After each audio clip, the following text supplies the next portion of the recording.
চোখ মানবদেহের খুবই অমূল্য সম্পদ।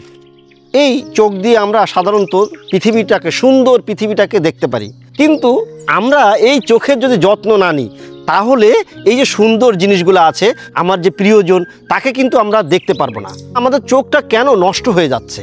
বিশেষ করে আমাদের টিভি বা মোবাইলে যে রে আছে, ব্লু রে, এই ব্লু রে চোখে সরাসরি যাওয়ার কারণেই আমাদের এই চোখ ক্ষতিগ্রস্ত হচ্ছে এবং অকালেই চোখ ঝরে যাচ্ছে বা চোখের পাওয়ার কমে যাচ্ছে। তাহলে এই জিনিসটা থেকে আমরা অবশ্যই সবসময় দূরে থাকব। আর যতটুকু সম্ভব প্রকৃতির কাছে থাকার চেষ্টা করব, প্রকৃতিতে ভ্রমণ করব, বেড়াতে যাব এবং যে প্রাকৃতিক খাবারগুলো আছে, বিশেষ করে ফলমূল বেশি খাবো। তাহলেই আমাদের এই চোখ ভালো থাকবে, চোখের যত্ন নেওয়া হবে এবং চোখ দিয়ে যে সুন্দর পৃথিবী বা আমার মনের মানুষকে সুন্দরভাবে দেখতে পারবো।